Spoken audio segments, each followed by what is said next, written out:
Hello, and welcome to the Institute for Government's first annual conference, Government 2023. I'm Hannah White, and I'm Director of the Institute, and I'm really delighted that you're all joining us here today, online or online or in person, for what we're hoping will be a really brilliant day of speeches, questions, and debate. And I want to extend our special thanks to Grant Thornton, who are sponsoring the conference today. We're hoping to make this an interactive event, so please don't think that you're just going to get to sit there all day. Please start thinking about what questions you want to ask. If you're online, you can start sending in your questions as soon as you like, and tweet along with the hashtag IfGGovd23. So we're looking forward to a lively discussion. And we will have a video and sound recording of the event today up on our website shortly after the event. So I want to kick off with some remarks about why we're holding this conference, what 2023 may have in store for UK government, and what our priorities are going to be here at the IfG.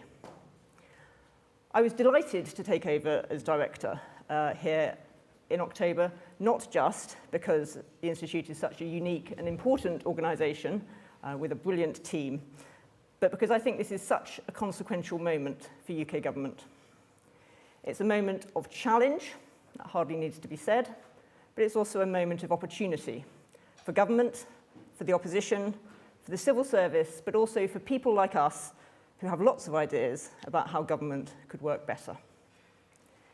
The stakes could hardly be higher.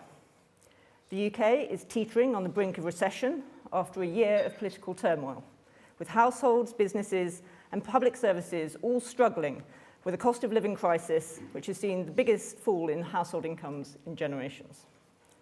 We have Rishi Sunak, the fourth Conservative Prime Minister since 2010, seeking to make a fresh start, and we have Keir Starmer seeking to make a case for a Labour government. Both have the prospect of a general election coming rapidly down the tracks, having to be held before January 2025. And both have to convince their parties that they can get elected without selling out on past promises, although these were made in a vastly different context. There's a risk, as I argued in a paper which we published last week, that these circumstances will conspire to make 2023 a wasted year for UK government. And why do I say that? I think broadly for four reasons. First, because there's a risk that the impending election will promote short-term thinking. There's much to be said for finding short-term answers to some of the acute problems facing the UK, to public sector pay disputes, for example. The public's crying out for those to be addressed. But there's no getting away from the fact that many of the acute problems we face are simply the current symptoms of chronic problems that cannot be quickly solved. Equipping the NHS to meet the demands of an ageing population, for example, is a job of years, not months. And that's why we welcome the Chancellor's announcement of an independently verified workforce plan for the NHS, which is something that we've been calling for years. But there is a risk, I think, that this year is spent fixing symptoms rather than the underlying causes of the problems we're facing. The second reason I say that 2023 may be wasted is that the politics behind Rishi Sunak's ascent to being the Prime Minister may make it hard for him to achieve the goals that he's set for himself. His ability to meet those goals will be shaped by the attitude of his backbenchers, and many of them feel that they now face the prospect of losing their seats if Labour's poll lead translates into electoral victory. So many of them, understandably, are more interested now in thinking about their constituents than in supporting their new leadership.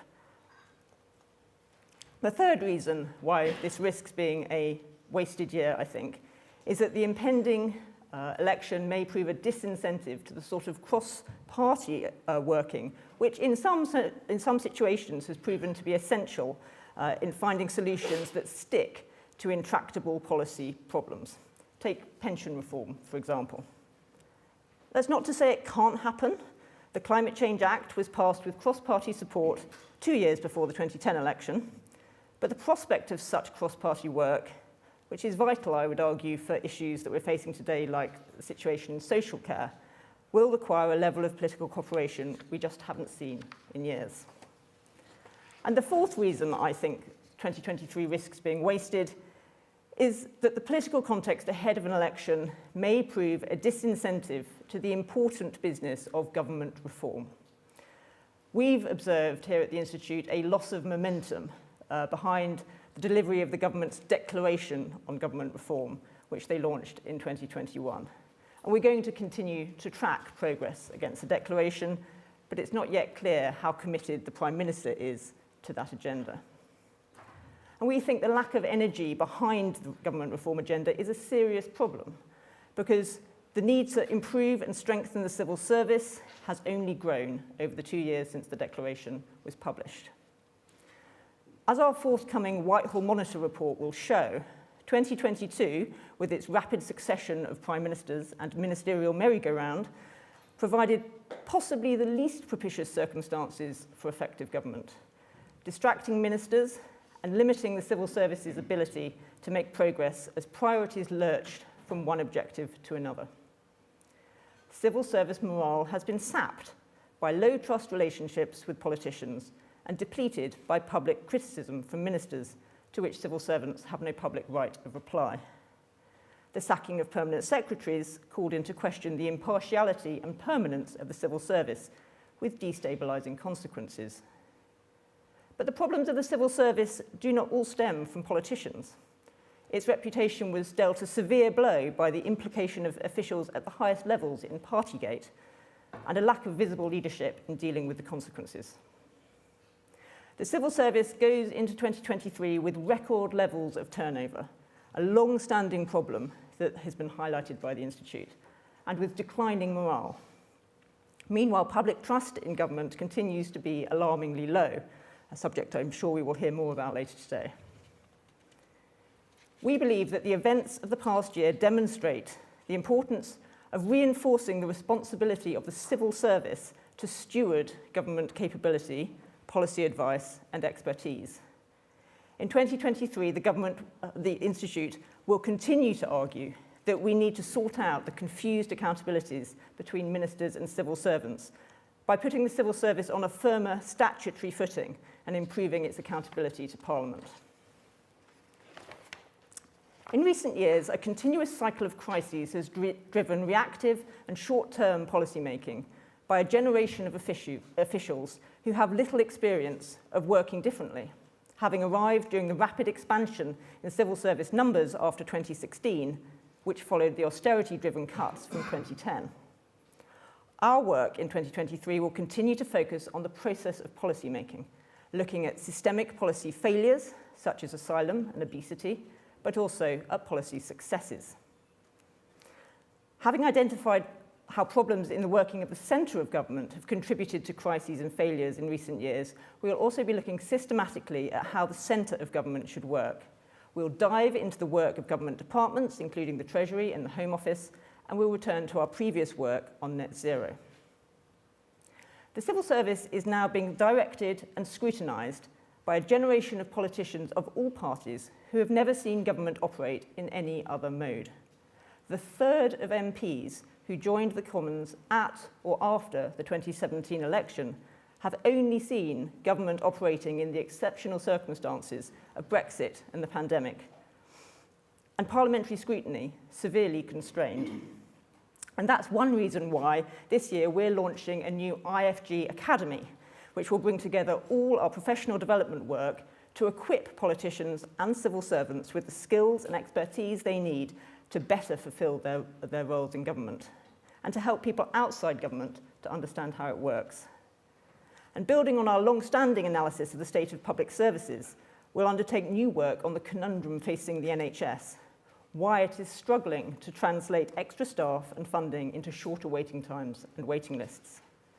And in the light of both parties' focus on regional economic inequality, we'll look at the next steps in the English devolution process and how the map of mayoral combined authorities can be completed. And I'm sure we'll be hearing more about that from Lisa Nandy later. 2023 need not be wasted. Rishi Sunak needs to focus not just on achieving his chosen policy goals, but on demonstrating that he can deliver the wider outcomes the electorate cares about. This means making his government operate as effectively as possible. Laying the groundwork for such reforms would not be a purely altruistic goal. it would also create short-term wins by equipping government to better spot and solve problems and handle crises, by addressing the frustrations of ministers of a government machine that doesn't always deliver as well as they would wish, and by challenging public disillusionment with government and the prevalent narrative that Britain isn't working.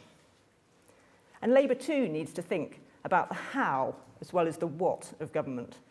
If the party wins the next election, it will need a clear view of how it wants government to work, as well as what it wants it to achieve. The problems the UK faces are severe and pressing, and the first priority of government and opposition should be to frame serious responses to the NHS, energy and cost of living crises, and to the associated pay disputes that have led to widespread strikes. But the job of government must go beyond managing crises. Sunak and Starmer face a series of political choices about where to spend their energy, time, and in the Prime Minister's case, public money ahead of the next general election. Both have started to signal the choices they want to make in their New Year's speeches, but both need to do more to flesh out their commitments. And neither should neglect the significance of government reform in enabling them to deliver on all their policy promises and to make progress on long-term change. That should be the central goal of any serious party of government. Thank you.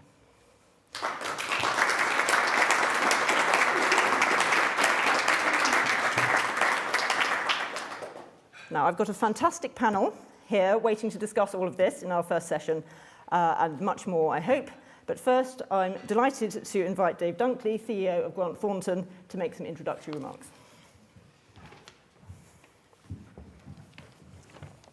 Thank you, Hannah, and good morning, everybody. Absolutely delighted to be here supporting your first conference, and it's great to partner with someone like IfG. We have so many shared values and shared aspirations. It's great to be here presenting today. So today we've got the chance to bring together lots of insight from business leaders, public and private sector, to really, what's our job? To challenge and give constructive feedback to some pretty senior politicians and decision makers. As Hannah, as you said, there is a big crisis going on out there that's affecting just about everybody. If you look at our business, who's it impacting? It's certainly impacting our people on a day-to-day basis. It's impacting our clients, and it's impacting the communities we work in. There's barely a day goes by where we're not, as a partnership, talking about whether it's a cost of living crisis affecting lots of our people and clients, supply chain issues, whether it's governance, access to skills, particularly around data that we need to continue to grow, or broader issues all around ESG. These are huge issues affecting the UK, and probably beyond that, many of them affecting the much broader global economy. So it's great to be here as a firm, taking our part. It's part of our DNA. As a partnership, we are 100% committed not to be standing on the outside, throwing stones. If there's a debate to be had, we'd love to be part of it. I'm not going to pretend to know all the answers, of course we're not. But it's our role, we think, as part of our business community to be here, expressing our views and being part of that debate. And for us, the public sector is also part of our DNA. It's about 10% of our business. So roughly 600-700 people at any given time are working in the public sector in assurance and advisory. So it really is important for us, for our people to be here and to be part of this debate. And for me personally, our strategy at the firm is all about creating the best environment for our people. We are a people business, so making the most inclusive environment you can. And you think the issues we're talking about, how can we play our role in combating those so people who come and work with Grant Thornton feel safe, feel supported, and feel like it's a position where they can thrive and grow and create the skills that we need in the future. The other aspect of that is smashing down barriers and creating opportunities. How can we attract people into our workforce, into our profession, which 5-10 years ago wouldn't have dreamed of a career at somewhere like Grant Thornton? Whether that's for our school programs or our asylum program, which we are desperately proud of, is providing opportunities for people who just simply wouldn't get them. So that's all I want to say. I'm standing between you and the panel. I guess wish you all a really successful conference, and please, we have a new year upon us, new ideas, perhaps some old problems, and today, let's see what progress we can make. Thank you, Hannah. Thank you, Dave.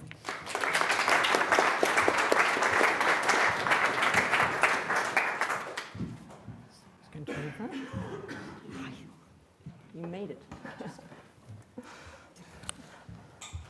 Just like that, we have a full panel.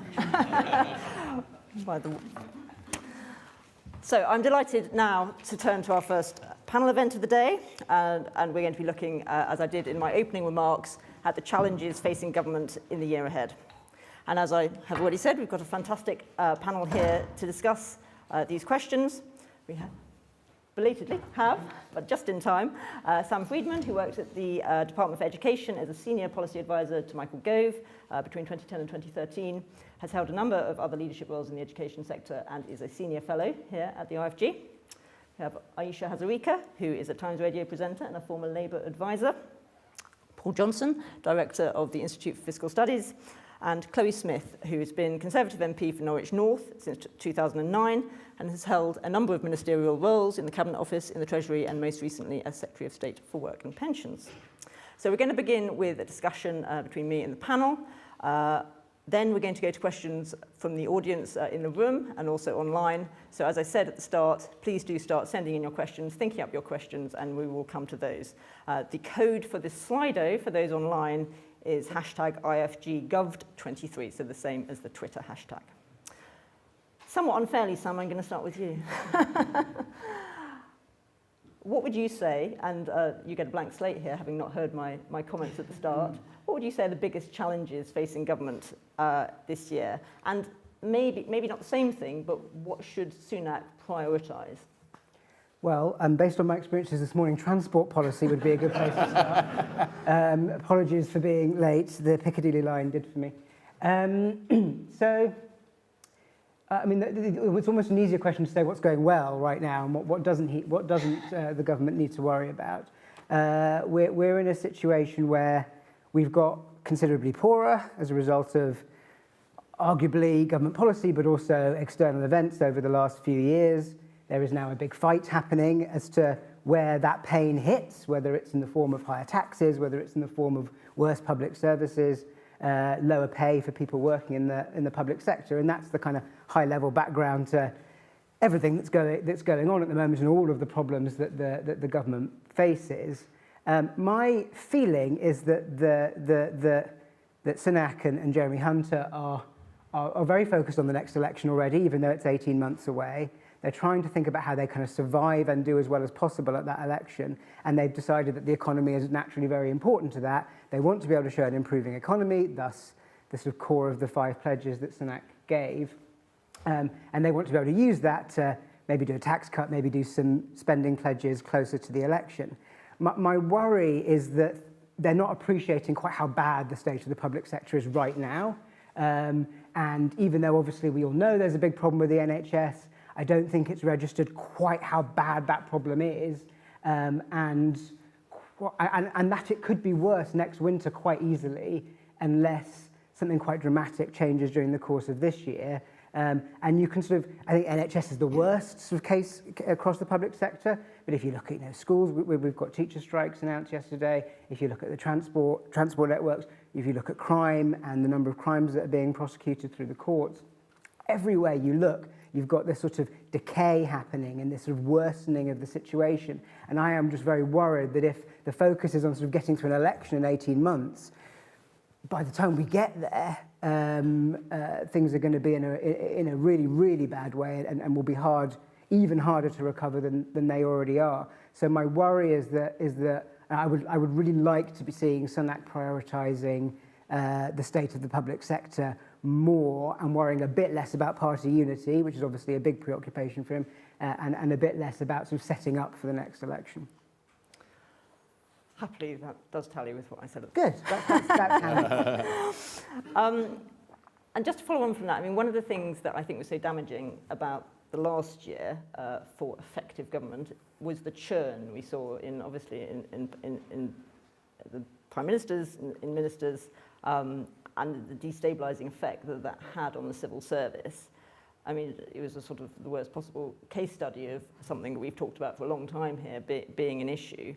How significant do you think a sort of renewed sense of stability will be for 2023 for government, but also I think for business and so on? Yeah, I mean, stability is obviously critical, and last year was a disaster on that front. I personally don't think there'll be any change in leadership this year. I don't think we're going to get an election this year. I don't think Boris Johnson is going to come back, thank goodness. So I think that we are going to have a year where everything feels fairly stable. But the problem is you've got to do something with that stability. It's not just having it. You've got to use it for a purpose. And the worry is we're going to have this kind of stasis almost where nothing really happens for a year and a half because everyone's going into an election mode. And that's my worry, is we'll get the stability, but we won't get, you'll have the foundation being rebuilt, but then nothing on top of it. Paul, can I come to you next? A predictable question for you, really. But in terms of economic challenges, where do you think the government's going to have to focus? Is it going to be continued inflation? Is it going to be the economic impact of having to settle pay disputes in the public sector? Where are the crunch points going to come? Well, yeah, it's all of those things. I mean, Sam set out the fundamental economic problem very well, which is we're all poorer. And actually government dealing with that is really hard, as we've seen through what they've been trying to do. And there is not much, in fact, there's nothing really they can do to stop us being poorer in a year's time than we were a couple of years ago. And that's just really, really tough. But just to sort of lay out sort of 2 or 3 specific things, I mean, about this time last year, I was saying that I thought that the biggest challenge facing the government over 2022, I mean, it turned out there were lots of strange things happened in 2022, but the biggest thing I thought they'd be struggling with would be public sector pay, because we knew by February, March last year that inflation was already at 7% and on the way up, and the spending review had been set on the assumption that inflation would be 2 or 3%. Well, in that world, it's really, really hard to keep public sector pay anywhere near in line with inflation, and we've seen that again in the figures today, where public sector pay was lagging way behind private sector pay, which was itself lagging behind inflation. The real pay cut for teachers and nurses and so on over the last year is about 5%. That's on top of about an 8 or 9% real pay cut since 2010. It's not surprised, they're pretty fed up. What I don't see is kind of what the government's strategy is going to be to settle those disputes. I can't see the strikes ending without some movement on the government side.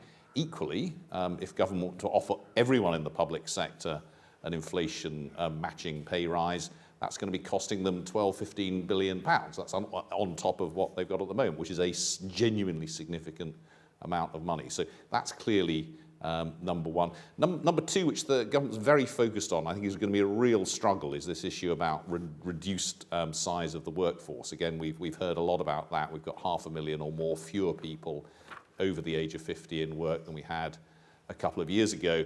But dealing with that's going to be really hard. First, most of those people moving out of the labour force have done so voluntarily. They're all pretty much all outright homeowners.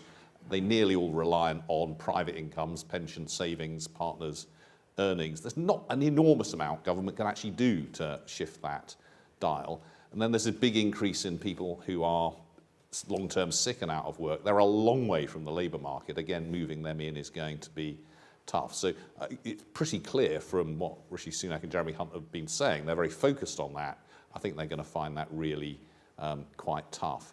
And then I think the third sort of set of issues is around the public finances and the questions that Sam was asking about whether we're going to get some extra spending or some tax cuts. My guess is that in March and possibly in November, when the Office of Budget Responsibility comes back with its next set of forecasts, they might be a little bit less gloomy than the ones we saw in November. Energy prices are down a bit. Interest rates don't look like they're going to go quite so high. But remember, Jeremy Hunt actually, despite all of the rhetoric, set by conservative standards, by the standards of the last 13 years, a really quite loose fiscal policy. It's the first time, other than the sort of weird Truss-Kwarteng thing, it's the first time since 2010 that you've had a Conservative Chancellor actually saying, I'm not even going to get to current budget balance. I'm not even going to just be borrowing for investment by the end of the forecast period, and barely getting debt down by the end of the forecast period, which is one of Rishi Sunak's 5 pledges actually a few weeks ago, that debt would be coming down. So he hasn't left himself an awful lot of room for manoeuvre. I think he's hoping, probably with some justification, that things will start to look a bit better when he gets his next sets of forecasts.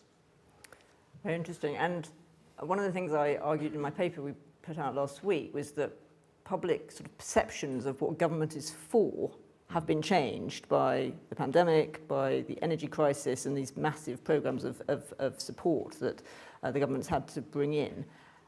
Maybe there was a sort of, you were alluding to that a bit in your final third point there, but how do you think that's changed the room that politicians have for manoeuvre in terms of the economy? Well, I think there is I think there's inevitably a concern that, government waded in with so much cash during COVID, and actually I think that's one of the problems we're suffering from at the moment in some ways, and has made some quite big promises on energy bills. That clearly leads the public to think, well, or could lead the public to think, well, look, government can, why aren't they giving money to the nurses and the teachers and so on? Why aren't they doing what needs to be done on the NHS? And of course, the truth is that the fundamental laws of fiscal policy and economics haven't been rewritten, as we saw back in September. If you kind of do something completely daft, then you will suffer the consequences. So I think there may be, and I don't know, Sam will probably know better than I do, whether there's polling on whether there's a change in public attitude. But I think there may be some concern public is expecting more. But equally, it's not unreasonable to expect a functioning NHS and a functioning Piccadilly line and so on. And government isn't delivering that for reasons that I think are really not straightforward. There's clearly an issue of resource in the NHS, but it's not just resource. If you look at the resources in the NHS, there's more money, there's more people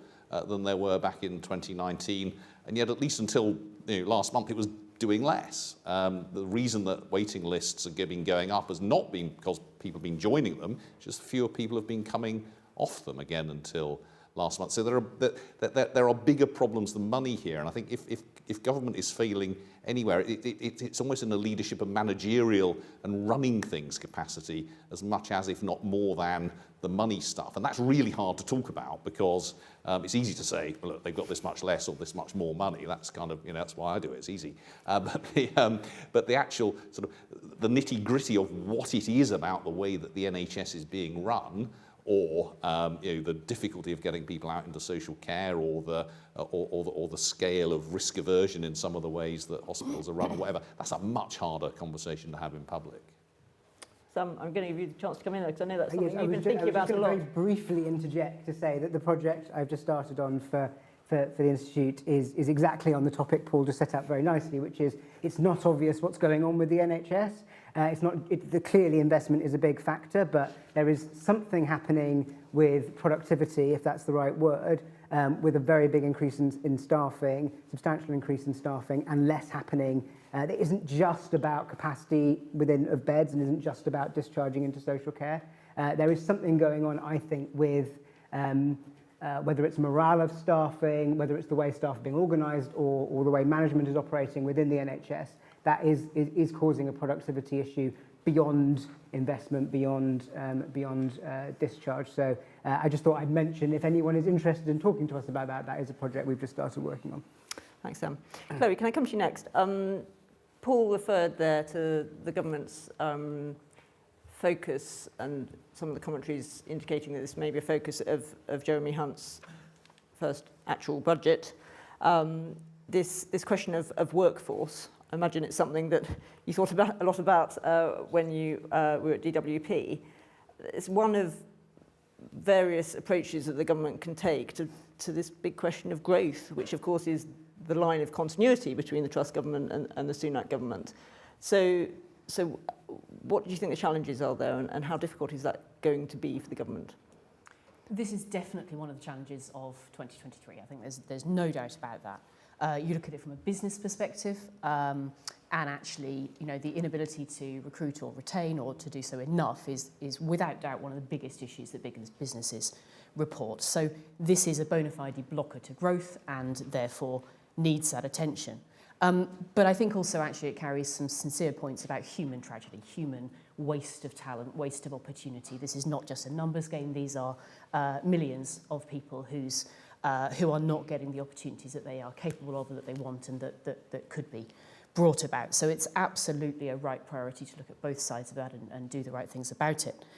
The statistics that we see today, we meet on the day that the labour market statistics come out for fellow labour market geeks in the room. You've, I think, got at least 2 of those on the panel here.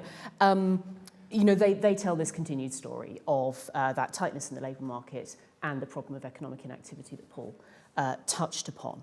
Now, this was a major focus that I took when I was Secretary of State, but actually fed by the time I also spent as Minister for Disabled People, Health and Work. And that is because what businesses will have to do in the year ahead is look to pools of untapped talent. They'll have to put in place the right support and the right approach and the right attitude and the right respect for what workers now want, because actually this is not only a one-sided market. But there is every opportunity there to bring more people into opportunity, and that's, as you say, a real theme running through growth. I set out in the Times last month, actually, 10 things I think government and business could do together about that. So there is plenty of things to think about for the Prime Minister and others. Going on to a second point, if I may, I think the Prime Minister has been right to set out the 5 priorities that he has.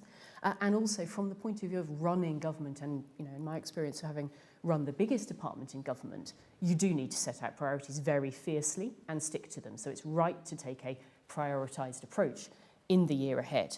I think he's particularly right to focus on inflation, of course, also the NHS, which has now been touched on by the panel, but also the point about immigration and small boats. That is actually a serious one, and it's something that constituents will talk about every day of the week. It is a big priority for people, and it rightly has its place in Rishi Sunak's list. If I may, the third point actually responds to some of the things you set out at the outset, and it's the idea of whether this year is to be a wasted year or not.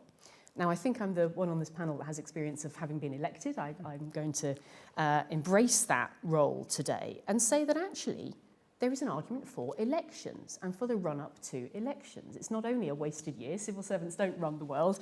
Very good though they are, there is an absolutely important role here for politics and the process of democracy. And the year before an election is one where the right kind of leaders can achieve progress towards long-term solutions that work for citizens by setting up the license to make that change, by gaining buy-in to big ideas and then gaining ultimately the mandate for doing so at an election. Now, I've lived and breathed through 5 elections. That's perhaps a few too many, but you know, at each of those you see that process in operation, and it's a really fundamentally important one. You also made the point, Hannah, about the idea that politicians, that MPs might, you know, have the audacity to focus on their constituents in the period before an election. And I will just draw on, you know, long-standing constitutional experience here. That is one of the major tensions that rightly is at the heart of how we do it in Britain. And it's no bad thing to listen to your constituents and to be able to channel that into channel that into the level of buy-in that will be needed to solve problems of the magnitude that we're touching on today. I think that's absolutely right, of course. I think the point I was making was about the difficulties that may present for the Prime Minister in progressing his legislative programme. I think we have seen backbenches very willing to come together and to say to him, actually, no, we don't think these are the priorities of our constituents.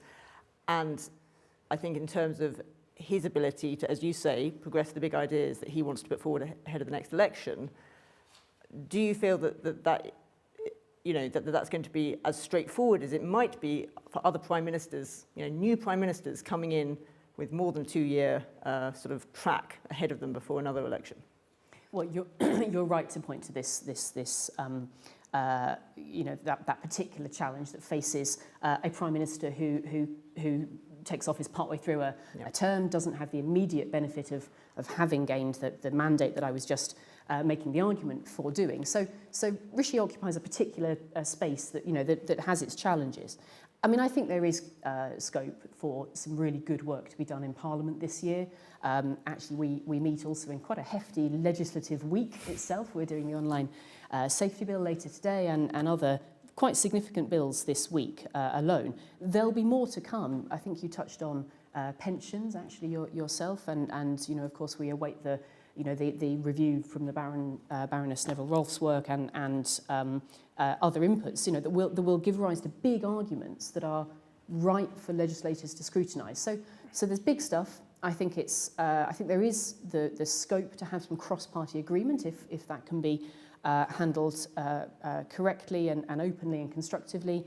But you are right that those tensions apply, I think, consistently in this stage of any parliament. Ayesha, coming to you. Politicians were already facing the challenge of having to communicate with voters about some of the sort of long-term challenges facing the country, things like weak productivity, demographic change.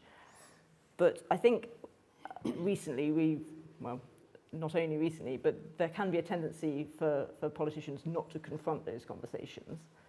Do you think that's something we're going to see before the next election, given how these things have come to a head with the long-term trends and a confluence of very short-term critical issues?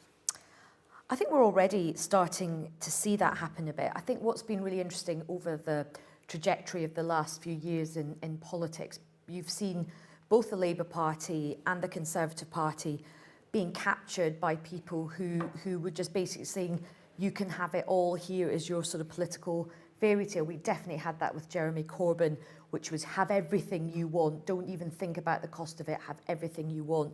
Then we had sort of Boris Johnson again, just promising everything to everybody.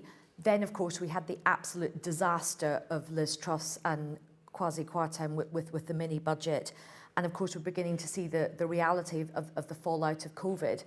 So I think the mini budget in particular, and watching the sort of Boris Johnson administration sort of implode, I think that has given politicians permission to now actually say, well, look, this is what happens when you do promise everything to everybody.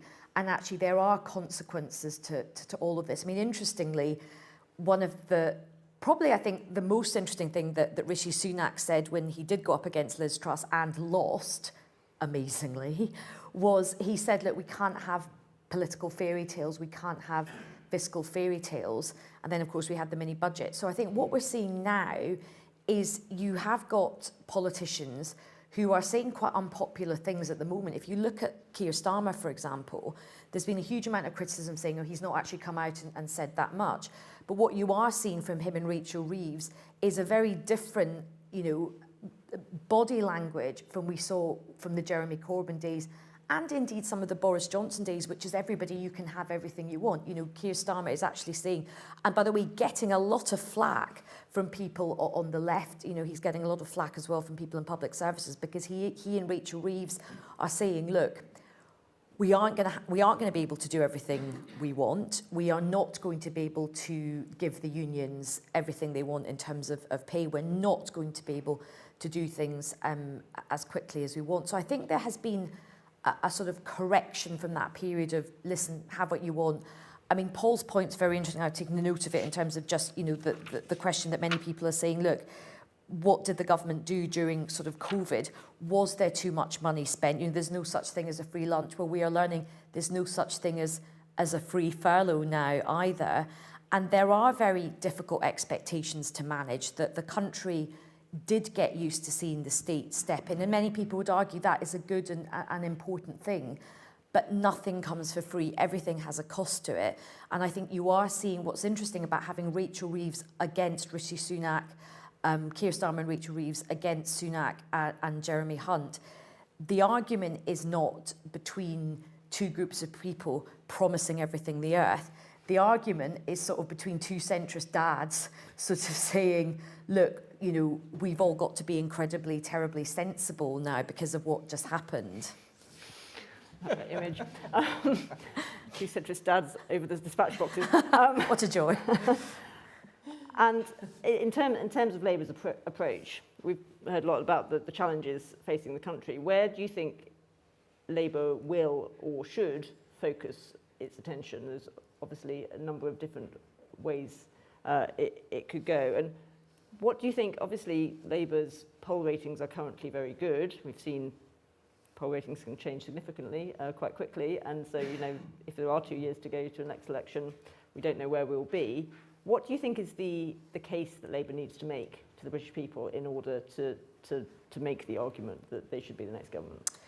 Well, I think the Labour Party is always haunted by the issue of economic credibility. Now, again, Liz Truss absolutely gifted Rachel Reeves and Keir Starmer an advantage that, you know, they were so fighting hard for, but they probably wouldn't have got had, you know, Liz Truss and Kwasi Kwarteng not messed up so spectacularly. So they have been handed this precious gift of right now you are seen as being quite economically credible, but they know how difficult that is. I think Keir Starmer and his team around him know that actually these poll leads are pretty soft actually, and they will narrow come a general election.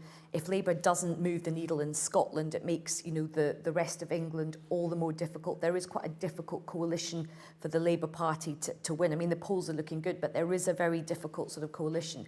So I think, you know, one is reminded of that brilliant cliched phrase, you know, said of Blair's opposition, time in opposition, that, you know, Labour in opposition has to sort of, as it, you know, gets towards government, it's like carrying that priceless Ming vase over a highly polished floor.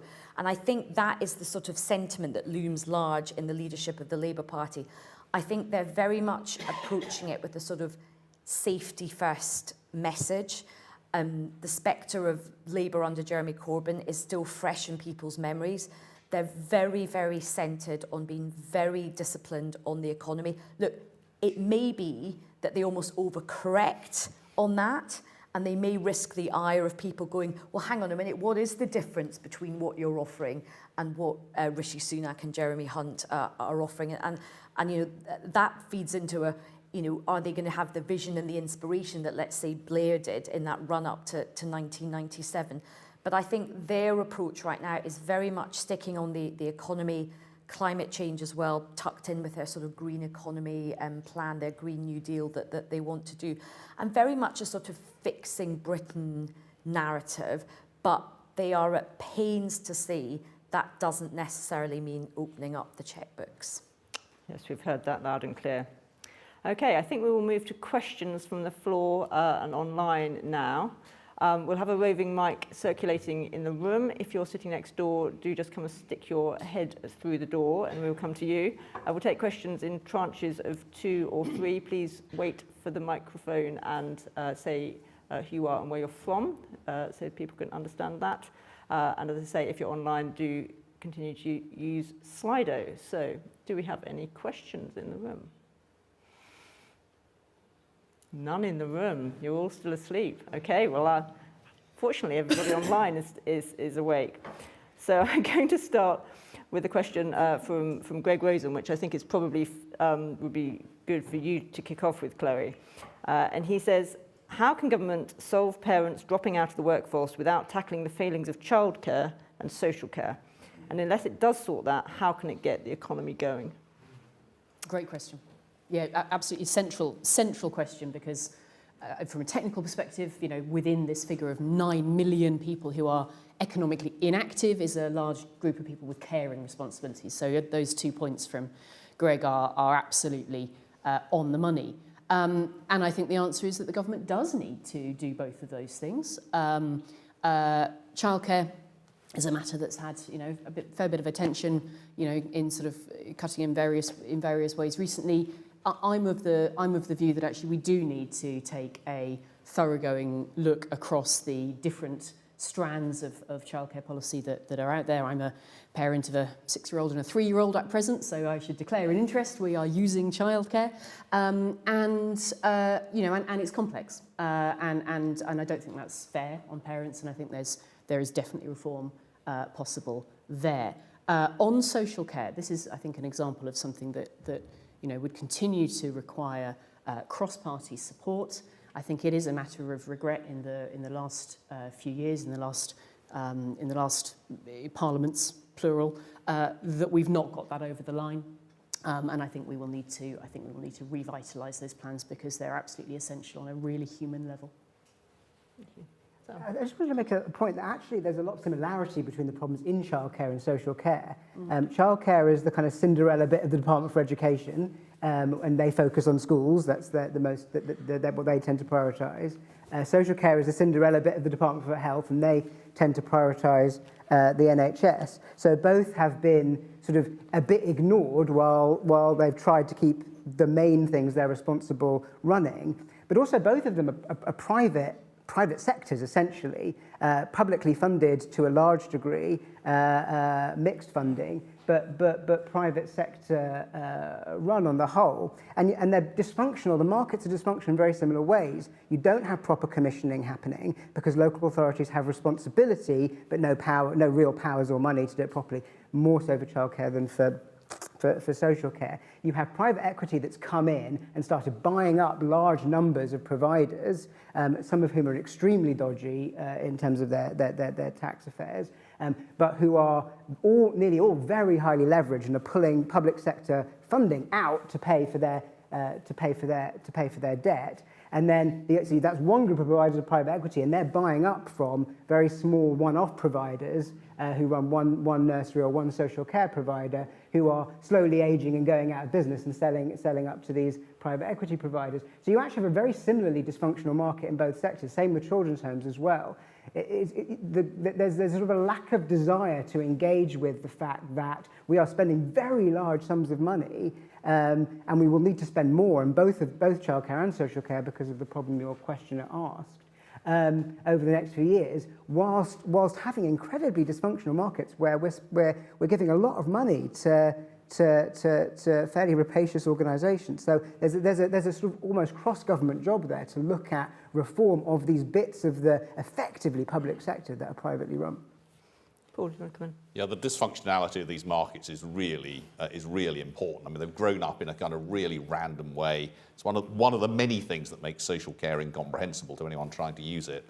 But it's also one of the things which means in the childcare market, we actually spend perfectly respectable amount by sort of European standards on childcare, but it seems with very poor outcomes, and that's at least one of the reasons. I think it's important to be clear on this, the question about getting people back into work. To put the sort of issue in a kind of very broad brush terms, if you look over the last 20 years or so, it's not actually women who aren't going to work, it's men. I mean, there are more women in work still than there have been. There are still fewer men, certainly, than there were 30 or 40 years ago. And then the childcare issue mostly, very rightly or wrongly, affects women. The other thing it's worth saying is, I mean, my children are a lot older than yours, Chloe, but when I had small children, I spent a fortune on childcare, but that is not the typical experience. The median amount spent by parents with children under 5 is 0 on childcare. So it is an issue for people like us, frankly. Now, part of the reason maybe they're not spending money because it's too expensive or because they're working part-time, whatever, any complete reconfiguration of childcare policy would make a difference to that. But I think it is important to be clear that it's about 10-15% of families who are spending, quote, a lot on childcare. The large majority, because there's a 30 hours free childcare from age 3, because there's some support at age 2, because there are grandparents and other ways of doing this informally, because this and this. Actually, most people find their way around this. I do slightly worry that some of this is driven by a sort of an important but my particular view of costs. That's really interesting. Ayesha? So I probably have a bit of a pushback to what Paul has just said, in the sense that I think a lot of women, and you just said, look, a lot of people get by so they don't have to spend the money on it, and I think they do that by mainly sort of women and grandmothers, older women, giving up quite a lot of their career earning potential or careers by saying, okay, fine, I just won't go to work. And I think what we never quantify in these figures and statistics is the sort of unpaid labour that a lot of, and it is women, sometimes it's older men, grandpas as well, but actually it is women that are giving up a lot, and the figures don't really sort of catch that. And I think it is a source of great frustration, whether it's social care or childcare. For a long time, women have, and feminist economists have been arguing, make this part of the conversation about infrastructure, because we always just think about infrastructure as, you know, nuclear and you know, George Osborne with a high-vis vest. But, you know, nurseries are really important to infrastructure as well. So I do think there does have to be a much broader conversation and talking to some of the people who have, I mean, I remember when I worked for Harriet Harman, we did this thing, the Older Women's Commission, and the amount of time that older women were giving up in that sandwich generation as well, looking after their grandchildren, and totally expected to, by the way, not even asked, just expected to, and at the same time looking after their very, very elderly parents as well, getting no financial help from the state as well. And they're women who could also be making a contribution to the workplace. Other thing really quickly is, I think Chloe's absolutely right about trying to get more people back into the workplace. Flexibility is a huge part of that. We are going to have to think about much more flexibility as the world has changed post-COVID.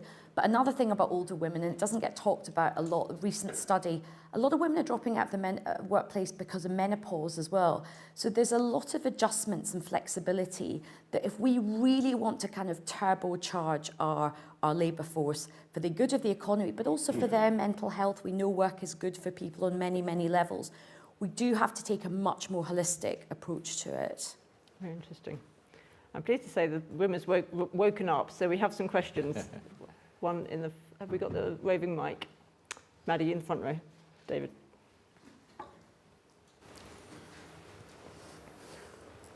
Yeah, I'd like to ask Sam Freedman and Chloe Smith this question about care and the National Health Service.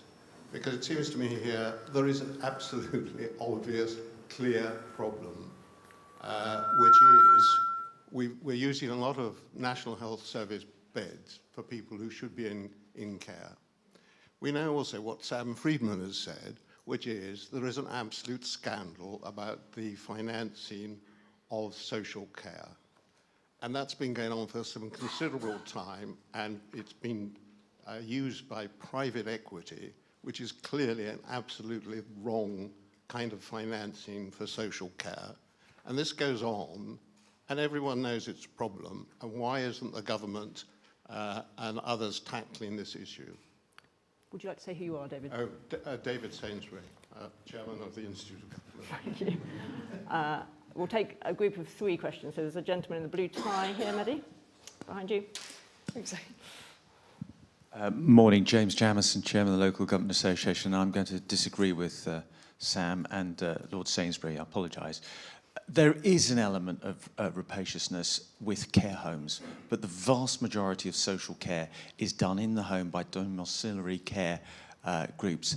They aren't private equity financed. That's the vast majority, and that's the biggest issue in social care. It isn't care homes, it's getting support to keep people in their own homes, and that's where people are on minimum wage. There isn't enough money in it, and that's the bit that we need to fix. But it also needs the NHS to support it, because it needs community nurses, it needs GP surgeries where you can actually get an appointment. So I don't want this message going out that there's a bunch of private equity people making lots of money out of social care. That may be an element of it, but the vast majority of social care is provided to people in their own homes, and there is negligible private equity involvement in that. So I do think we need to fix that bit, and that's the bit that really makes the difference. Did you want to ask a question, or? I wanted to comment, so apologies. Fine. So No, if you can cure for the domiciliary bit of social care, I'd appreciate it, but it's not about private equity. And the gentleman with the purple tie behind you, Maddie.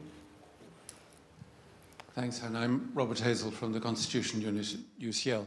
I have a question for Ayesha about Labour's priorities and whether constitutional reform is one of them, because Keir Starmer's now received the report of the Brown Commission recommending quite big changes in terms of revisiting the devolution settlement, in terms of link reform to the House of Lords, becoming a chamber of the nations and regions. There's the whole unsolved problem of decentralisation and devolution in England. We know none of these things resonate much with the electorate, so it's possible that Labour will be fairly silent on this before the election. But what do you think they're going to do if they become the next government? Thank you very much. Okay, so we have 2 questions about what the real issue is with social care. and Robert's question about Labour's attitude to constitutional change. Should we start with constitutional change to you, and then we can come back to social care? Hi, Robert. Yes, I mean, I was on Gordon Brown's commission, and this was worked on for a really long period of time, a couple of years. And what was interesting about this report is sometimes, you're asked to do a report for the leader of the opposition, and you're kept at sort of arm's length. And this was very, very different. There was a lot of engagement from Keir Starmer's office. So I think the final report that you saw, and in fact Keir Starmer was very visible at the various launches of this, indicate that this is something that certainly we as commissioners, and what Keir Starmer said to us, and he did attend a couple of our meetings, was that they were very, this was going to be a priority for them. I think the two things that really stood out, actually the three things that really stood out for me, number one, significant Lords reform. Now, the language in the Gordon Brown report was very much abolishing the House of Lords. I suspect it may not end up being a full abolition, but a significant reform of the House of Lords. I think that is something that Keir Starmer is very, very keen to do, particularly replacing it with something which is much more reflective of the nations and regions. And that's also the kind of the whole theme of that constitution report. I mean, some people were saying, are you only doing this, and have you got Gordon Brown to do it just to sort of put a sticking plaster on what's happening with Scotland and the rise of independence? And it was definitely more than that. The whole thing was about how do you make the United Kingdom feel more cohesive, many more shared values, but also understand the importance of devolution, which I think the pandemic really highlighted as well, not only in terms of the nations, but for example, if you look at the profile that Andy Burnham got as Mayor of Manchester, also King of the North as he's now sort of called, but it was really interesting because it sort of brought to light the role that a good, active mayor can be. So I think they're the kind of things that shaped us. So definitely House of Lords.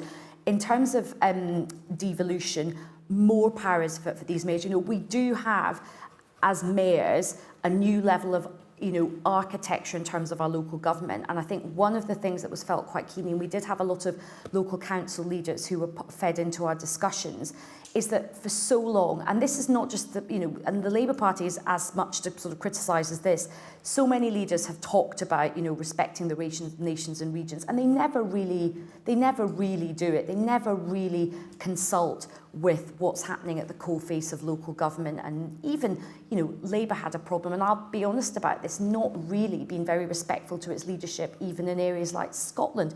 Joanne Lamont, outgoing leader of the Labour Party in Scotland, famously said, "You treat us like the branch office." And there was a horrible sting of truth in that, and that just applies to how Westminster does see other parts of the country.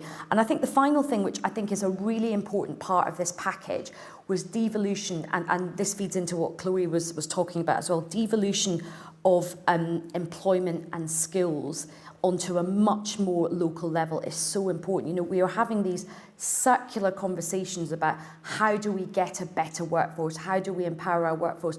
Well, you can't do that from Westminster. So much of that is better served, for example, using the power of local universities and local further education colleges, for example, can be out. Was up in Scotland doing an event with skills, and there's a great example about how a big company, a household name, wanted to start a new site somewhere just outside Glasgow. They weren't sure about where to sort of get the skills from. They didn't want to just kind of randomly advertise. They went to their local further education college, and actually it was a brilliant result, but that was because that company decided to sort of do it. Otherwise it would have just been quite bureaucratic. So I think there are lots of good things in there, but it's not the most exciting agenda in the world, I have to say. I'm just going to be honest. But what I think why it's so important is that when Boris Johnson said levelling up, that did sound really exciting. And he is a great wordsmith, and he did manage to sort of breathe life into a very dry, arid subject area. But what we did see was there was a lot of kind of buzz about it, but there was no flesh on the bones. This very long document, as typical Gordon, it was meant to be like a 10-point plan. It's like a 49-point plan sort of thing. But it does attempt to put flesh on the bones of this very important agenda. Ayesha, I should say you're at the IfG. We do not find these things boring. I can't resist the opportunity just to bring in Chloe on this question of the Constitution, obviously a former Minister for the Constitution.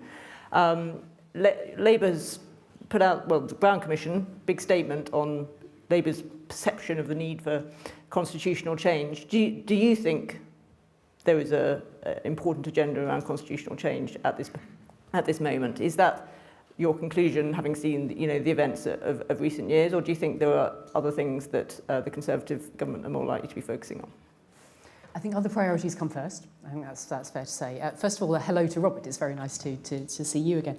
I mean, having been Minister for the Constitution under 3 Prime Ministers, 3 quite different flavours, with also a hello to Duncan. My first stint at that was in the coalition government, so quite different flavours of approach. My advice at this time would be to make sure you have a mandate for any change you wish to do. That's absolutely critical, because without that, it doesn't merit its place actually when there are so many other pressing issues that we've already touched upon. Now, so the question then is does that interest and that public appetite exist?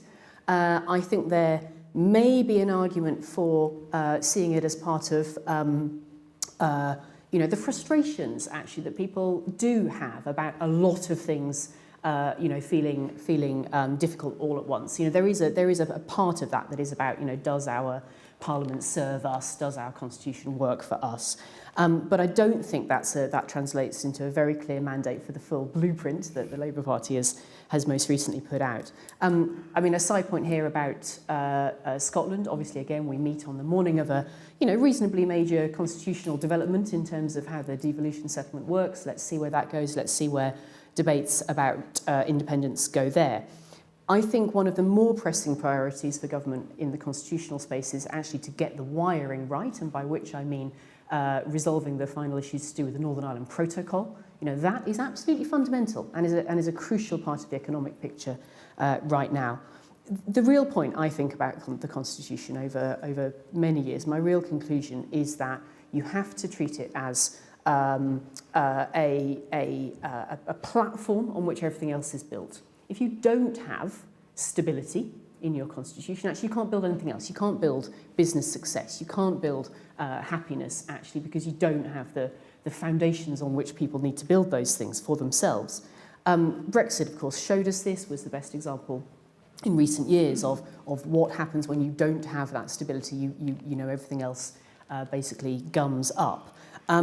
That said, my conclusion, this could be a subject for debate if we had many hours, but my conclusion on that is that actually the British Constitution does remain sound in itself, and I think the evidence base for that is that despite those recent trials and tribulations, you have a lot of folk around the world who still look to the British Constitution as a reasonable and fundamentally flexible and effective way of doing things. Well, the IfG is running a review of the British Constitution at the moment, so you have to wait for our final report in September to see if we agree with you. Sam, Paul, do you just want to come in on this question of what the real issue is on social care? Yes. So it's not either or social care homes or domiciliary care. They're both really important parts of the system. At the moment, it is true there are more people in hospital beds who need domiciliary care than there are who need social care home beds. So you can't sort of say one matters and one doesn't, but there are 400,000 people in care homes, and that number's going to go up a lot over the next 20 years. I mean, we're looking at the cost of social care doubling over the next 20 years simply because of ageing, let alone trying to fix it in any other way. So you can't sort of say one matters, one doesn't. And when it comes to the care home market, clearly the structure and the ownership of that market really matters. But I think to the point about what we need to do right now to help deal with the NHS crisis we've got right now, the only thing you can do is either rejoin the single market and have freedom of movement again, which is unlikely, or put pay up. You have to set a minimum pay threshold that is higher than minimum wage, and you have to fund it. Because we've got 165,000 vacancies in social care. There's more vacancies in social care than there are doctors in the NHS altogether. It's crazy. So no wonder the system's broken. And given the tightness of the labour market, the only way to resolve that problem is to put some money in and put the wages up. And that's, I think, one of the absolute key things the government has to do to avoid next winter being worse for the NHS than this winter. But then longer term, I absolutely do think we need to look at reform of the market and look at the integration of social care and the NHS. We've got integrated care systems now that are just starting to set up, which creates some opportunity for doing that. But right now, we just need to get pay up. Paul, do you agree with that? That all sounds right. There's just one thing I'd actually like Sam to look into if he's looking into the NHS. And I don't know whether this is right, but I've been told by 3 or 4 people who ought to know that a part of the problem here in terms of getting people out of hospitals into their homes is that there's a very risk-averse and bureaucratic process for doing that, where you have to have a full care plan and formal social care and so on. And essentially they won't accept assurances from family and friends and so on that people will be looked after. And so I guess my question is there a way of easing this by actually returning expectation and responsibility and trust into people who are not part of the professional social care profession, which happens in many other countries, and certainly, you know, the stories I've been told suggest that this is one of many examples of over risk averseness and over bureaucratisation in the NHS. And I'd be very interested in your conclusions when you looked into that. The discharge process will be a big part of what we're looking at. So. Okay, we've just got time for one final question, which I'm going to take an online question from Dave Penman, who asks, do the panel think that the current impasse over public sector pay is a failure of politics or of economics? Paul, would you like to start with that one? Well, goodness me. Well, I should.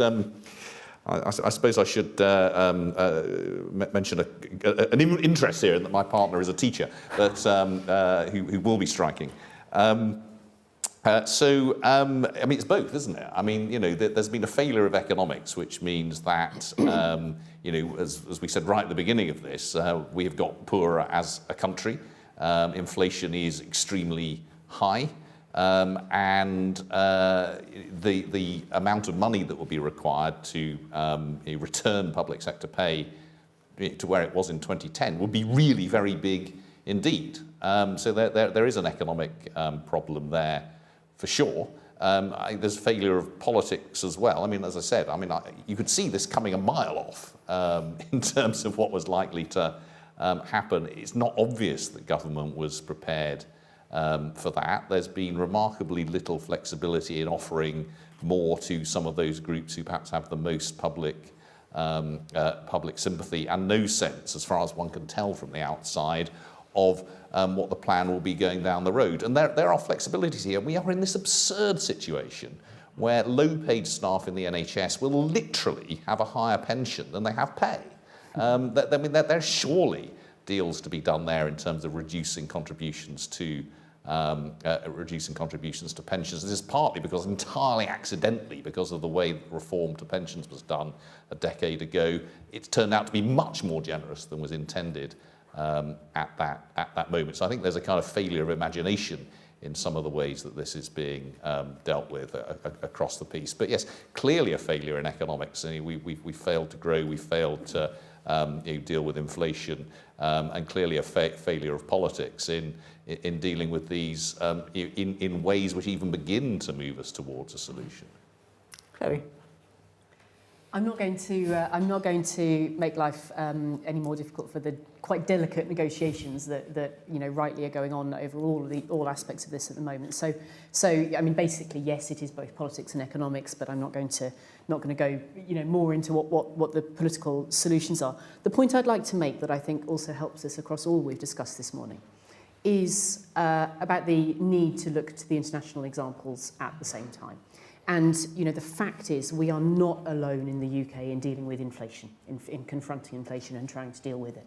The Prime Minister, as I've already said, I think is absolutely right to have that as one of his very top priorities on which he must bear down, because that then is the root problem of this issue, as well as many, many others.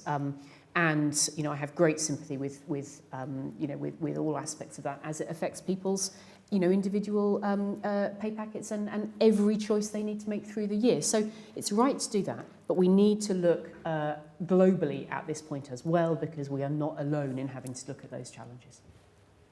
Sam, do you want to come? I mean, all of these strikes are different, right? The RMT strike, the NHS strikes, there's a different balance of both on the economic side and the political side as to how you approach them. I think it's not we shouldn't just pile them all in together. Some sectors have better cases than others, and the government have different options with some sectors than others. But I have been absolutely baffled by the ineptness with which the nurses and ambulance workers' strikes have been dealt with. We've got a huge NHS crisis right now, dominating news cycles. They're not asking for that much, really. I know they asked for 19%, but it's been obvious for a while they would accept a lot less than that.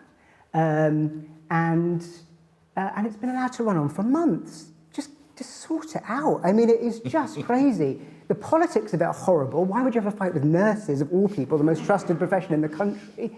The actual impact of it is obviously really not helping with the on the ground crisis that we have.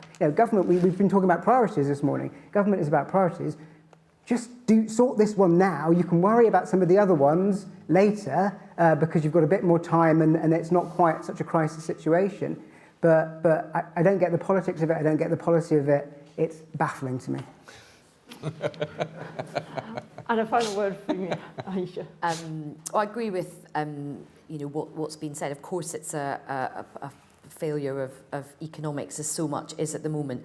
But again, as Sam's very eloquently and very humorously said, I find that the politics, why would you go to war with Pat Cullen? Like, Pat Cullen is such I think part of the politics, which is really misjudged, is it does feel the government is wanting to have its big Thatcherite moment back in the 70s, smash the unions, and the unions were a very different proposition in those days. Remember, the union laws now are so much tougher. Back in the 1970s, you'd get a group of blokes together in the car park. They could all put their hands up, and that was like a fully fledged, ballot strike. That's not the way things are sort of now. And I think what I find really bad, particularly because we've just had this very thoughtful conversation where everything leads back. Whatever sector it is, there is a workforce crisis right now. The long-term strategic thinking, whether it's care, whether it's the NHS, whether it's our vital infrastructures, there is a sort of labour shortage problem at the moment. And it strikes me as kind of insane that the way to solve that is by literally going to war with workers and the people who represent them. This kind of demonisation of trade unions.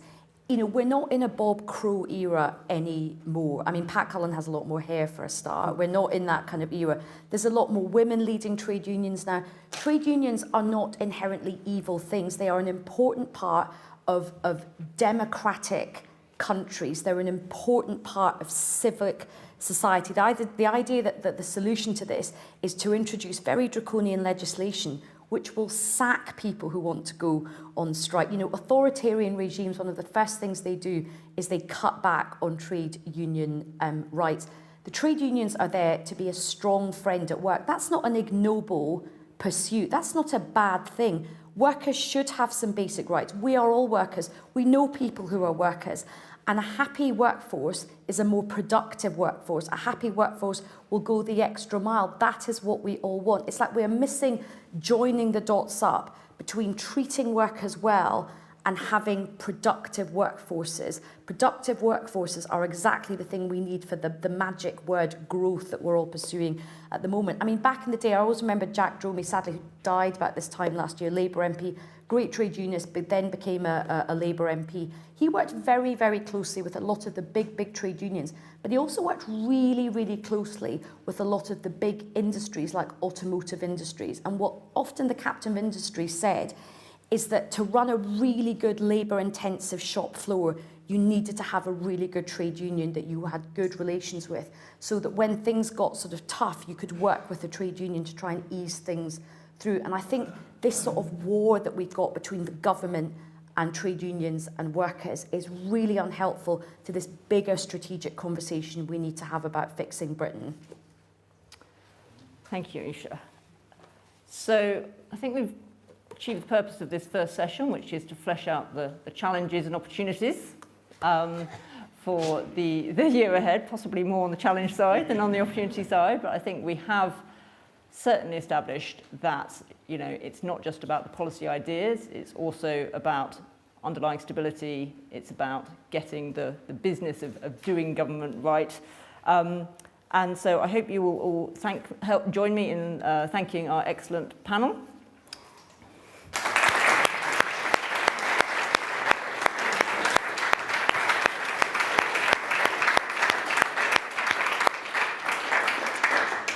And that, of course, is just the first in our excellent agenda for today, the first session in our excellent agenda. For those of you who are staying with us here in the building, coffee will now be served on the landing. Our next session will begin at 10:45. We've run over slightly, my apologies. And that will be a brilliant discussion led by my colleague Alex Thomas on civil service in 2023.